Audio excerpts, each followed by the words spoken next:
Okay guys, be quiet. बस enough question हमारे पास है, इधर देख लो. अ नेगेटिव, आसान सवाल है, वैसे वार्म अप सवाल है ये. A negative temperature coefficient thermistor, NTC जिसको बोलते हैं thermistor.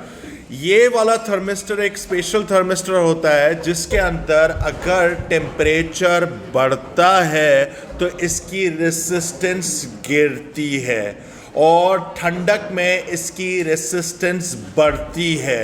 It's just like that. अगर हमारे पास गर्मी होती है तो we tend to wear light clothes और सर्दी होती है तो we tend to wear heavy clothes, right? तो इसी तरीके से ये रेसिस्टर भी इसी तरीके से ही रिएक्ट करता है. Do you understand this thing? अच्छा खैर, मुझे बोलता है a negative temperature coefficient thermistor, can anyone close that door? A negative temperature coefficient thermistor and a fixed resistor are connected in a circuit as shown. The temperature of the thermistor increases. अगर मैं कहूँ कि thermistor का temperature बढ़ रहा है तो इसकी रेसिस्टेंस क्या होगी? गिरेगी. इसकी रेसिस्टेंस मेरे पास गिरेगी. यहाँ तक भी पहुँच गए. Which row of the table shows the changes to the ammeter and the voltmeter reading as the temperature increases? अब सबसे इंपॉर्टेंट चीज ये है, पहले डिस्कस कर लेते हैं. अगर इसकी रेसिस्टेंस मेरे पास गिरी तो मेरे पास ये वाला जो करंट होगा जो पीछे से आ रहा होगा, ओवरऑल पूरे सर्किट की रेसिस्टेंस गिरेगी. अगर पूरे सर्किट की रेसिस्टेंस गिरेगी तो पूरा करंट शूटअप होगा. अगर ये करंट शूटअप हुआ तो यहां पे पोटेंशियल डिफरेंस भी बढ़ेगा मेरे पास, क्योंकि हमें पता है V = IR होता है. तो इसका मतलब है दोनों ही मेरे पास क्या होंगे? इंक्रीज होंगे, यानी डी आंसर होगा इसका. Is that clear? एक और सवाल कर लेते हैं वार्म अप. ये वाला तो बहुत ही बच्चों वाला सवाल है. The graph shows how current I varies with potential difference V for 3 components. मुझे बस सिर्फ इतना बता दो तीनों कंपोनेंट्स क्या है, बल्कि छोड़ो, सिर्फ इतना बता दो. पहला वाला क्या होगा? ये मेरे पास ओमिक कंडक्टर होगा. This is going to be an ohmic conductor या फिक्स्ड रेसिस्टर. सही है, ओमिक कंडक्टर. ये क्या होगा? ये फिलामेंट लैंप होगा. और लास्ट वाला डायोड. सही है. तो इसके अंदर कौन सी चीज नहीं है? C नहीं है. स्ट्रेट अवे हो गया. आगे. अच्छा, ये वाला जरा देखो. When a temperature of a metal wire increases, the resistance of the wire increases. We know it कि अगर हम लोग मेटालिक वायर को गर्म करते हैं तो उसकी रेसिस्टेंस बढ़ती है, जैसे फिलामेंट लैंप हो गया. Which of the following explains this increase in resistance? क्या रीजन है? हमारे पास सबसे इंपॉर्टेंट चीज ये होती है, सुन लो, कि जब आप वायर को गर्म करते हो ना, नो डाउट अबाउट दैट हमारे पास कंडक्शन इलेक्ट्रॉन्स बढ़ते हैं, इसमें कोई शक नहीं है. लेकिन एक और मसला होता है, हमारे पास जो पॉजिटिव, जो हमारे पास जो वो आयन्स होते हैं इसके अंदर, मतलब अगर हमारे पास फ्री इलेक्ट्रॉन्स है तो हमारे पास जो पॉजिटिव आयन्स या एटम्स होते हैं, they tend to vibrate vigorously. जब ये इनकी वाइब्रेशंस बढ़ जाती हैं बहुत ज्यादा तो ये रास्ते में आ जाते हैं कंडक्शन इलेक्ट्रॉन्स के. अगर ये रास्ते में आएंगे तो वो कंडक्शन इलेक्ट्रॉन्स कभी अपने एंड टारगेट पे पहुंचते ही नहीं है, वो कोलाइड कर जाते हैं. तो इसका मतलब क्या हुआ?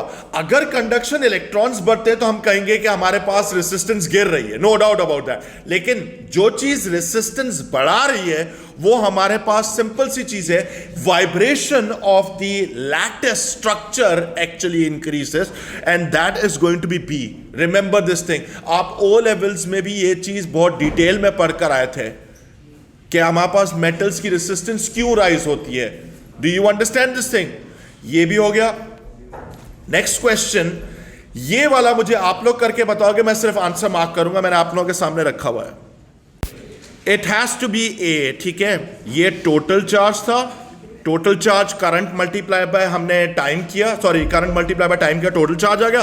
टोटल चार्ज को फंडामेंटल चार्ज से डिवाइड कर दो, आपके पास आंसर आ जाएगा. याद हो तो क्लियर है. ओके, नेक्स्ट क्वेश्चन थोड़ा सा टेक्निकल है. ये वाला मैं चाहूंगा कि आप लोग बनाओ. A student carries out an experiment, ठीक है, to determine the EMF E and the internal resistance R of an electrical circuit using a circuit containing an ammeter and a voltmeter. Draw a diagram of a circuit that can be used for this experiment. Do it. Sir इसमें variable resistor भी तो होगा। लाजमी होगा। This is your circuit diagram on how to find EMF and the internal resistance R of the circuit. इसके अंदर एक ये भी बना दिया करो block, so that it indicates that this is the source.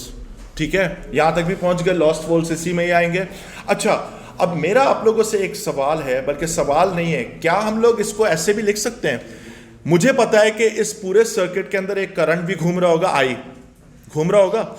क्या हम लोग इधर ये लिख सकते हैं कि हमारे पास, अगर मैं क्रिचॉफ्स लॉ भी लगाऊं, तो मेरे पास ये आ जाएगा कि EMF E should be equal to IR, sorry हाँ, IR प्लस V। कर सकते हैं या नहीं कर सकते हैं? क्या ये इक्वेशन वैलिड है? सही है ना? ये इक्वेशन वैलिड है या नहीं है? प्लीज मुझे बता दो। 100% वैलिड इक्वेशन है। सही है? Is that clear? यहां तक भी पहुंच गए। अच्छा, अब मुझे बोलता है the student plotted a graph of the terminal potential difference V of the cell against the current I in the cell as shown. ये V और I का है। Explain how EMF E and R for the cell can be determined from this graph। 4 mark का सवाल है। आपको इसमें starting position वही जो अभी इक्वेशन बनाई थी उधर से ही स्टार्ट करना है।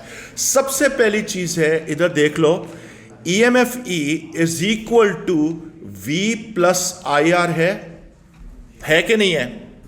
है, बिल्कुल है भाई। आपके पास IR क्या है? ये लॉस्ट वोल्ट्स है, ये लॉस्ट वोल्ट्स है ना मेरे पास।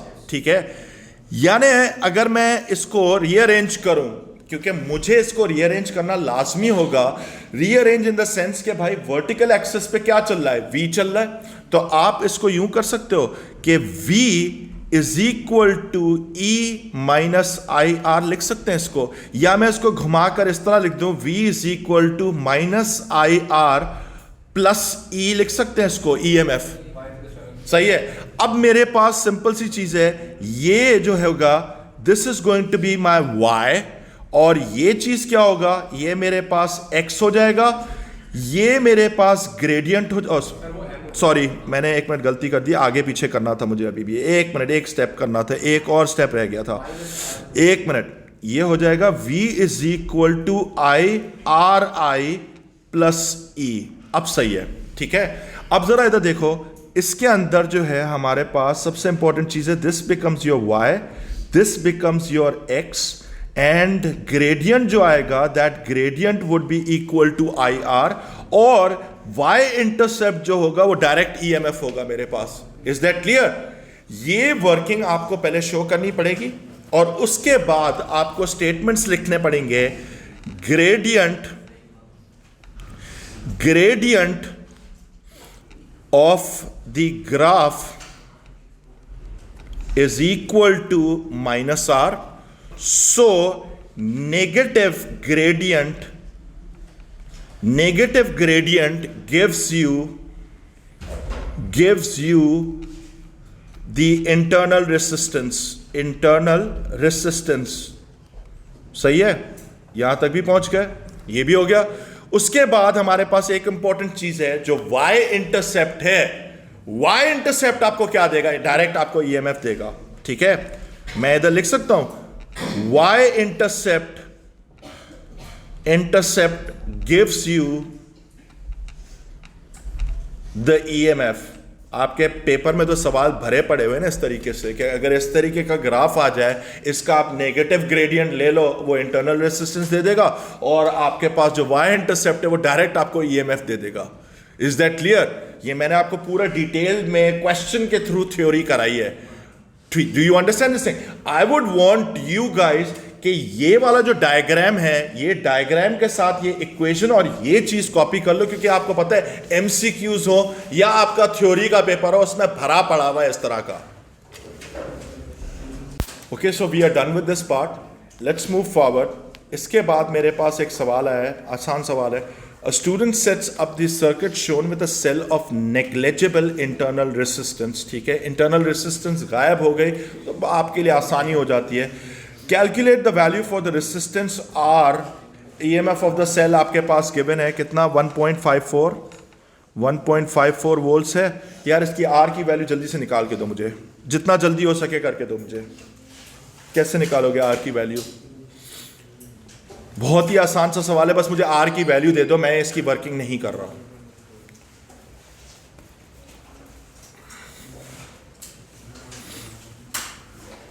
रेजिस्टेंस भी देता हूं, इसमें हमारे पास करंट भी गिवन है. बस अब तो आसान हो गया, बच्चों वाला हो गया. आप इसको इस तरीके से ओ लेवल वाले मेथड से भी टारगेट कर सकते हो. आपको जरूरी नहीं है कि किरचॉफ्स लॉ से ही जाओ. आप जो है पहले वोल्टेज इसके अक्रॉस निकाल लो, वही वोल्टेज को इसमें से सब्ट्रैक्ट करो, क्योंकि इसमें वो तो इंटरनल रेजिस्टेंस तो है ही नहीं. तो इसमें से जब सब्ट्रैक्ट करोगे तो वोल्टेज इस पर आ जाएगा. फिर उसके बाद जो है आप करंट इसका निकाल लो, और फिर इसमें से टोटल करंट में से माइनस कर लो, तब इसमें करंट आ जाएगा, तो इसकी आर भी निकाल सकते हो आप. Find it out. Okay, this was an easy question, इतना कोई मुश्किल नहीं था, बस स्टेप्स ज़्यादा इन्वॉल्व थे. 6 ओम आपका इसका आंसर आना चाहिए था. ठीक है, मैं दोबारा से रिपीट कर रहा हूँ. मैंने पहले क्या किया, इसमें मैंने सबसे इंपॉर्टेंट चीज़ ये की थी कि पहले मैंने इसका जो है यहाँ पर मैंने वोल्टेज निकाल लिया. जब मैंने यहाँ पे वोल्टेज निकाल लिया, उसको मैंने इसमें से सब्ट्रैक्ट कर लिया, क्योंकि इंटरनल रेजिस्टेंस तो थी नहीं, तो मैं डायरेक्ट सब्ट्रैक्ट कर सकता था. फिर मेरे पास वोल्टेज इस पर आ गया. वही जो वोल्टेज होगा, जो वोल्टेज इस पर होगा वही इस पर भी होगा. इसके थ्रू मैंने एक काम किया कि मैंने पहले करंट इसका निकाल लिया, इसको टोटल करंट में से माइनस किया, तो मेरे पास इसके थ्रू भी करंट आ गया, और इसके ऊपर वोल्टेज मुझे वैसे ही पता है, मैंने डायरेक्ट निकाल लिया. सही है? ठीक है. नेक्स्ट स्टेप मुझे ये कहता है, a student made the 9 ohm resistor using a thin copper wire with a diameter of 0.15. Show that the cross section area of this wire is this. So let's just go over this. सबसे पहले हमारे पास इसकी resistance कितनी है, 9 ohm है. Diameter कितना है हमारे पास, D की वैल्यू इसमें कितनी है, वो है 0.15 मिलीमीटर है. अब आपको इसमें सिर्फ क्रॉस सेक्शन एरिया आपको निकालना है, तो आप जो है वो तो बहुत ही आसान हो गया, मुझे तो और कुछ करने की भी जरूरत नहीं है. Cross section area is equal to pi D square over 4 direct निकाल सकते हैं.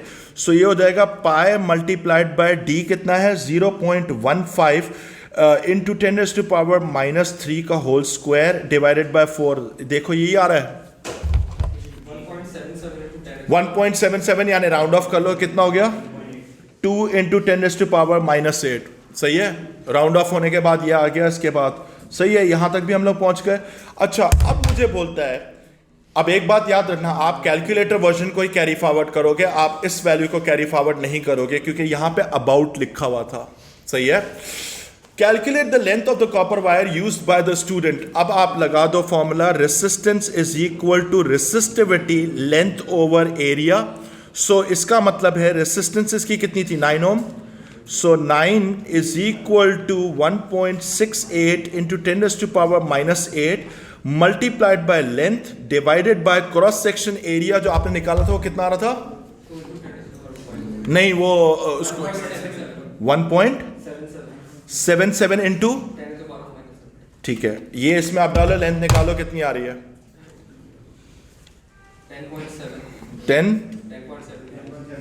10.7 मीटर्स. ठीक है. अच्छा, फिर ये कह रहा है, इसका सवाल कह रहा है, calculate the drift velocity of the electrons in the copper wire, number of charge carriers per unit volume which is actually equal to n हमारे पास गिवन है. Current in the copper wire is this. आपके पास resistance भी है, आप directly कर सकते हो. इसमें हमें पता है I is equal to NA VQ के बराबर होता है. सही है. इसी के बराबर हमारे पास फॉर्मूला होता है. हमें क्या निकालना है, हमें ड्रिफ्ट वेलोसिटी निकालनी है. So V is equal to I over NAQ. हम जा सकते हैं, यानी मेरे पास हो जाएगा V is equal to current कितना है 0.14 डिवाइडेड बाय N की वैल्यू कितनी है 8.49 into 10⁻28 multiplied by cross section area हमने कितना निकाला था 1.77. 1.77 इंटू 10⁻⁻8 मल्टीप्लाइड बाय, अब एक चीज है कि इसके अंदर इलेक्ट्रॉन्स फ्लो कर रहे हैं, तो इलेक्ट्रॉन का फंडामेंटल चार्ज आएगा Q की जगह पर E आएगा, which is going to be कितना 1.6 इंटू 10⁻⁻19। निकाल लो कितनी आ रही ड्रिफ्ट वेलोसिटी। कम वैल्यू आनी चाहिए, अगर बहुत बड़ी वैल्यू आ गई तो इसका मतलब आपने कचरा कर दिया है। कितना? एक बंदा बताए 10⁻⁻4 मीटर्स पर सेकेंड। सही है। ड्रिफ्ट वेलोसिटी हमेशा कम ही आती है, ठीक है। ये नहीं है आपके इसमें कंफ्यूज हो जाएगा, इतनी कम वैल्यू आई हो तो आप कंफ्यूज होकर बैठ जाओ, भाई ड्रिफ्ट वेलोसिटी वैसे ही कम होती है। सही है, ये भी हो गया। अच्छा, ये सवाल देखो। अब सबसे पहली चीज है define the potential difference across a component. पहले मैं जो है ना आप लोगों से डेफिनेशन कंफर्म करना चाहता हूं, फिर मैं लिखूंगा। मैंने लिखा है work done per unit charge and pushing charge to a component, या आप ये भी लिख सकते हो energy converted from electrical to other forms per unit charge, ठीक है। इस तरह करके भी लिख सकते हो, आपकी मर्जी है, जिस तरीके से आपको बेटर लगे, ठीक है। या आप ये पॉइंट लिखने के बाद स्टार लगा के इधर लिख देना कि भाई एनर्जी कन्वर्टेड, मैं लिख लेता हूं इधर, energy converted from electrical to other forms. सही है।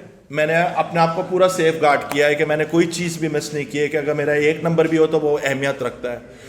फिर ये कहता है the variation with potential difference V of the current I in a semiconductor diode is shown in figure 6.1।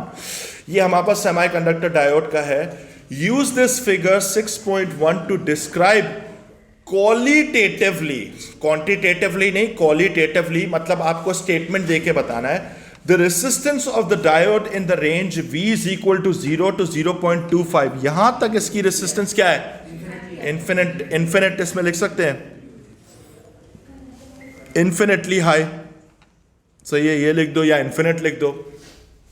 अगर ये रियल वर्ल्ड होता तो इसकी वाकई में फाइनाइट वैल्यू होती, बहुत बड़ी वैल्यू होती, पर होती सही। अभी हम लोग यहाँ पे फिलहाल हमारे पास आइडियल केस है, हमें यही नजर आ रहा है कि भाई इसके अंदर हमारे पास जो है वो इन्फिनिट रेसिस्टेंस है, या इन्फिनिटली हाई लिख दो या वेरी हाई लिख दो, आपकी मर्जी है।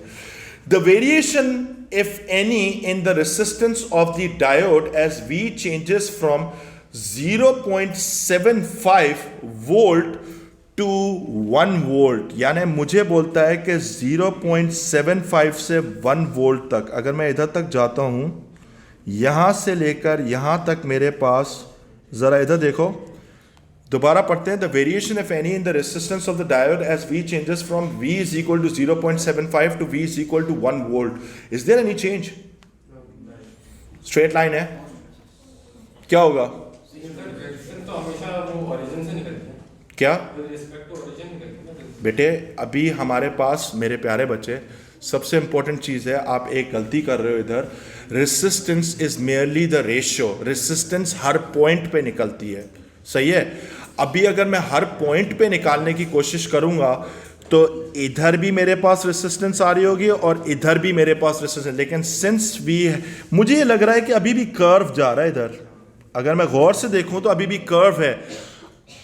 अगर आपको स्ट्रेट लाइन नजर आ रही है तो रेसिस्टेंस इज एक्चुअली कांस्टेंट, और अगर आपको ये थोड़ा सा कर्व नजर आ रहा है तो आप इसमें लिखोगे the resistance is actually decreasing. सही है, क्योंकि किस तरफ घूम रहा है? आई की तरफ घूम रहा है। Do you understand this thing? अभी मुझे जो है ये डायग्राम अगर आप देखो, आपको कर्व नजर आ रहा है या स्ट्रेट लाइन नजर आ रही है? स्ट्रेट लाइन है तो मैं कांस्टेंट लिख रहा हूं, ठीक है। रेसिस्टेंस इज कांस्टेंट, ठीक है। मैं इधर ये लिख रहा हूं भाई, एनी मुझे नजर नहीं आ रही, मैं बोलूंगा because it's a straight line. मैं अपने आप को सेफ गार्ड भी कर रहा हूं, because it's a straight line. Straight line, सही है। और हमजा आपको ये बात बता दूं कि हम लोग रेसिस्टेंस कर रहे होते हैं, it's not with respect to the 0 point, it is always at that point. हम लोग जो निकालते हैं वो इंस्टेंटेनियस रेसिस्टेंस होती है, समझ गए?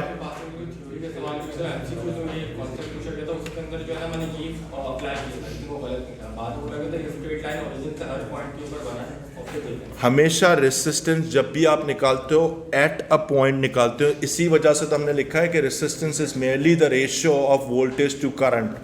सही है। खैर वो मुझे सवाल आप दिखा देना, मैं देख लूंगा उसको। अच्छा ये कह रहा है इधर देखो, a battery of electromotive force 12 volts and negligible internal resistance is connected to a uniform resistance wire XY, a fixed resistor and a variable resistor as shown in figure 6.2।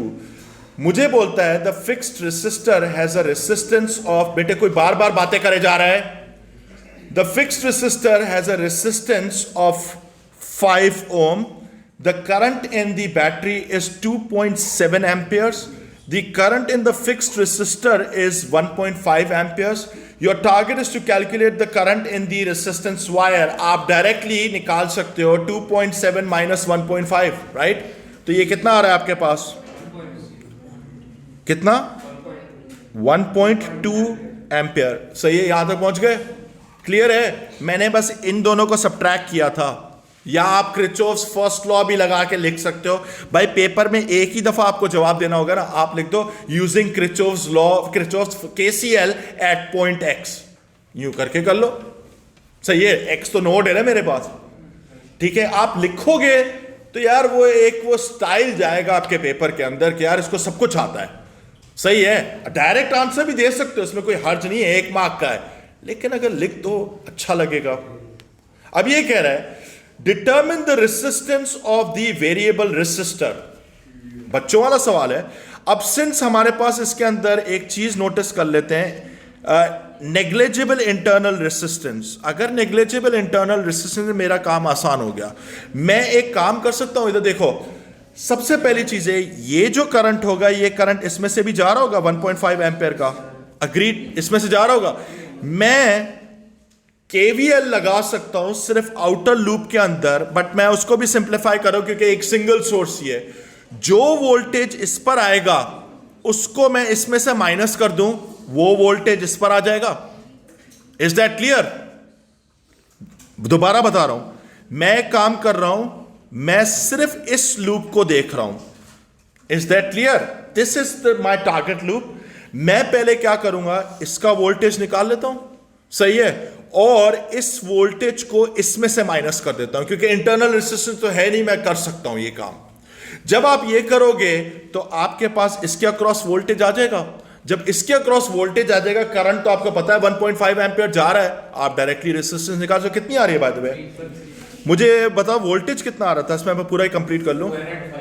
हाँ,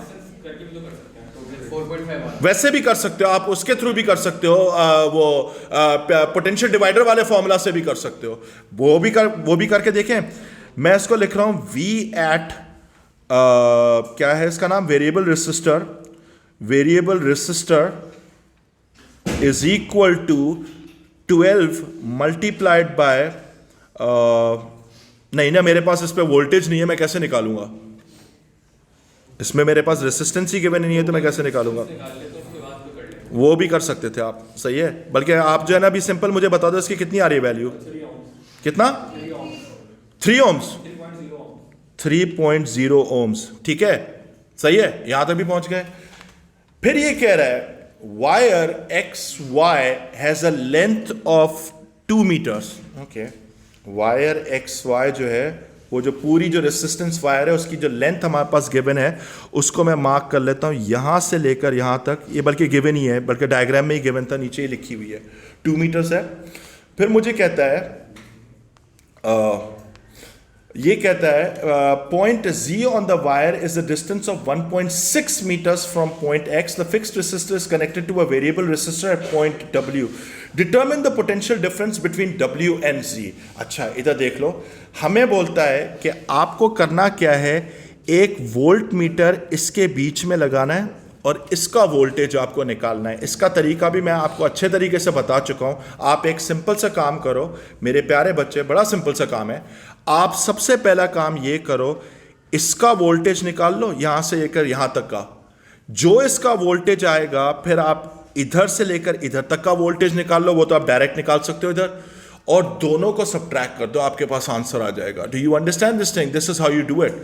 अब सबसे पहली चीज है, मुझे जाने के लिए मेरे पास एक चीज है, 12 वोल्ट है, सही है, वो इंटरनल रेसिस्टेंस नहीं है, तो मैं इसको इस तरह भी लिख सकता हूं, 12 volt is equivalent to 2 metres length. कर सकते हैं, डायरेक्टली लिख सकते हैं इसको ऐसे। रेसिस्टेंस वायर की लेंथ कितनी थी? 2 मीटर्स थी। तो मैं डायरेक्टली इसको ये भी कर सकता हूं कि इसको मैं ये भी कर सकता हूं, इधर देखो, 1.6 metres must be equal to कितने वोल्ट्स? डायरेक्ट कर लेते हैं, तो ये कितना आ रहा है? 12 मल्टीप्लाई बाय 1.6 डिवाइडेड बाय 2, ये आ रहा है 9.6 वोल्ट्स। 9.6 वोल्ट्स जो है सिर्फ और सिर्फ यहां से लेकर यहां तक मेरे पास आए, ठीक है, दैट इज 9.6 वोल्ट, सही है। इधर मैं लिख रहा हूं 9.6 वोल्ट्स, यहां तक भी पहुंच गए। इसका वोल्टेज आप डायरेक्टली निकाल लो, कितना हो जाएगा? हाँ, 7.5 वोल्ट्स यहां पे आ गए। दोनों को सब्ट्रैक्ट कर लो, दोनों को सब्ट्रैक्ट करोगे कितना आ रहा है? 2.1 वोल्ट्स। Is that clear? आप ये भी कर सकते थे, आपके पास एक और ऑप्शन ये था कि आप इसका निकालते वोल्टेज और इसका वोल्टेज निकाल के भी दोनों को सब्ट्रैक्ट कर सकते थे। भाई एक चीज याद रखो, अगर लेफ्ट वाले एक लेफ्ट ले रहे हो तो दूसरा भी लेफ्ट लोगे, अगर एक राइट ले रहे हो तो दूसरा भी राइट लोगे, अगर एक ऊपर वाला ले रहे हो तो दूसरा वाला भी ऊपर वाला ही होना चाहिए। ये डायग्राम घूम करके भी आ सकती है, समझ गए? Is that clear? Choice is yours, whichever way you feel comfortable in using। सही है? क्लियर है? अच्छा, खैर ये मैंने कर लिया। ये कितना आ रहा था इसकी वैल्यू? 2.1 वोल्ट्स, यहां तक तो पहुंच गए। अच्छा, अब मुझे कहता है the resistance of the variable resistor is now increased. इसने क्या किया कि ये जो मेरे पास वेरिएबल रेसिस्टर लगा, मैं सारा इसमें से कचरा हटा रहा हूं। ये जितना भी मेरे पास डायग्राम में बना हुआ है ना, मैं इसको सबको हटा रहा हूं भी। अभी ये लास्ट क्वेश्चन इसका कर रहे हैं, सही है, यहां तक पहुंच गया मैं, ठीक है। इसने क्या किया, इसकी रेसिस्टेंस को इसने इंक्रीज किया। ओके, सबसे पहली चीज है, रियलाइज दिस फैक्ट कि हमारे पास इंटरनल रेसिस्टेंस नहीं थी। तो अब जरा इसके कॉन्सिक्वेंसेस सुनना। अगर मैंने इसकी इंटरनल रेसिस्टेंस बनाई, भी पहले हम लोग देखते तबसरा करते, फिर देखते कि सवाल क्या पूछता है। अगर मैंने इसकी रेसिस्टेंस बढ़ाई तो मेरे पास ये वाला जो करंट होगा ये गिर जाएगा, ये वाला करंट गिरेगा, लाजमी गिरेगा। दूसरी बात क्या होगी, यहां पे मेरे पास करंट चेंज नहीं होगा, यहां पे करंट चेंज नहीं हो सकता इस वाले में, क्योंकि हमारे पास यहां पे अलग ही सेपरेट लूप है वो, सही है, और उधर का वोल्टेज फिक्स चल रहा है जो हमारे पास है। हाँ, इसका मतलब यह होगा कि हमारे पास जो यहां से करंट आ रहा था वो कम हो जाएगा। Do you understand this thing? यहां तक तो मेरे पास इन्फ्रेंसेस आ गए। Total current decreases, the current in the bottom loop decreases, the current in the resistance wire remains constant. यहां तक तो पहुंच गए। सवाल पढ़ते हैं कि ये क्या बोलता है। मुझे बोलता है the resistance of the variable resistor is now increased by considering the currents in every part of the circuit. State and explain whether the total power produced by the battery decreases. अब सबसे important चीज है, total power of the battery is equal to IV होता है। हमने एक चीज notice की थी, वोल्टेज तो इसका चेंज नहीं हो रहा है, EMF तो सेम ही है, सही है, क्योंकि इसमें इंटरनल रेसिस्टेंस तो है नहीं। लेकिन ये जो करंट है ये मेरे पास टोटल गिर रहा है। अगर ये गिर रहा है तो मेरे पास टोटल वोल्टेज, मेरे पास टोटल पावर गिरेगा। लेकिन 3 मार्क के जवाब का आप कैसे दोगे? अब आपको जितने भी मैंने पॉइंट्स डिस्कस किए थे सब आपको मेंशन करने पड़ेंगे। देख लो इधर, मैं सिर्फ डिस्कस कर रहा हूं आपसे। सबसे पहले आप लिखोगे ये जो हमारे पास जो current in the current flowing through the variable resistor decreases, एक तो ये बात हो गई।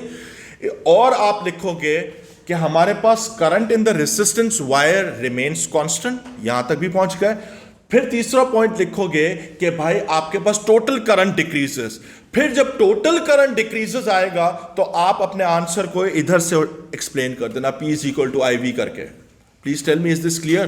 पूरी डिटेल देनी है 3 मार्क के लिए। अगर आपने मिस कर दी नहीं मिलेंगे आपको नंबर, सही है। हम डायरेक्टली जाके P is equal to IV पे जाके आपने बोला भाई करंट गिर गया, खत्म। भाई ये नहीं करना, प्लीज सारी डिटेल मेंशन करना, सही है ना।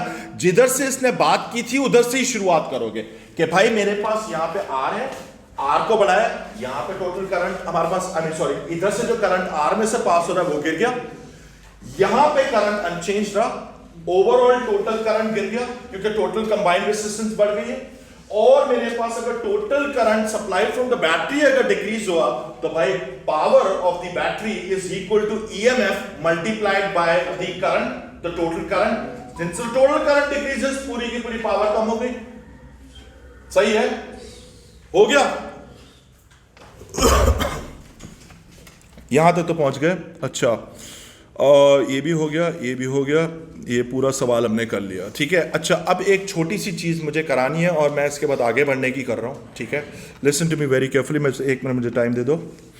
ये हम गए इधर, अब आई होप मेरे पास वो वाले नोट्स थे या नहीं है, लेट्स सी। हाँ, ये रहा। बस आप एक छोटा सा नोट है, मैक्सिमम पावर ट्रांसफर थ्योरम। भाई ये बड़ा सिंपल सा है यार, इसमें एक चीज़ इसमें मिसिंग है, मैं बना लेता हूँ यहाँ पे, इंटरनल रेजिस्टेंस भी बना देते हैं आर। सही है, ये एक डायग्राम आप बना लो और ये जो मैंने स्टेटमेंट लिखा है ये कॉपी कर लो। Okay guys, the maximum power transfer theorem, ये थ्योरम बड़ा सिंपल सा है। ये हमें कहता है कि अगर लोड रेजिस्टेंस आर को आप इंटरनल रेजिस्टेंस के बराबर करोगे तो जो आपकी बैटरी होगी it will deliver maximum power. ये बात याद रखना, सही है। अगर आपकी लोड रेजिस्टेंस बढ़ गई या कम हो गई आर से तो आपके पास मैक्सिमम पावर कभी भी नहीं देगा। Is that clear? ये एक बड़ा सिंपल सा कॉन्सेप्ट है। अब इसका इस तरीके से भी इस्तेमाल हो सकता है, आपके पास बोला जाए कि भाई आपकी बैटरी मैक्सिमम पावर दे रही है और बोलता है कि इंटरनल रेजिस्टेंस मेरे पास है लेट्स सपोज 0.3 ओम्स है, तो आपसे पूछा जाए कि भाई आर क्या हो सकता है, जो आपका कैपिटल आर है, तो वही आप बोलोगे 0.3 होगा। सही है, करेक्ट, समझ गए? इसका आप इस्तेमाल करना सीख लो इसका।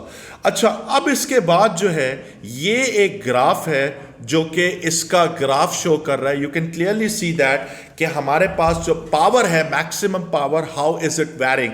आप सिर्फ इस पे नजर डालो कि मेरे पास जो है ये जो डॉटेड लाइन चल रही है इस पे आप देख सकते हो कि मैक्सिमम पावर डिलीवर हो रहा है। अगर आप इससे एक्सीड करते हो तो पावर कम हो जाती है, इससे बैकवर्ड भी जाते हो। अगर आपका लोड रेजिस्टेंस जो है वो इस आर से कम हो जाएगी इस तरफ, तब भी आपके पास पावर कम हो जाएगा। ग्राफ का शेप याद कर लो। हो सकता है आपको पेपर में, पेपर 2 में दे दिया जाए कि भाई ग्राफ प्लॉट करके दो, तो एटलीस्ट आपको ये याद होना चाहिए। सवाल था, मेरे पास एक सवाल आया जिसमें मुझसे पूछा गया कि sir how can we even prove it. आप सिमुलेट कर लो, सबसे बेस्ट तरीका सिमुलेशन।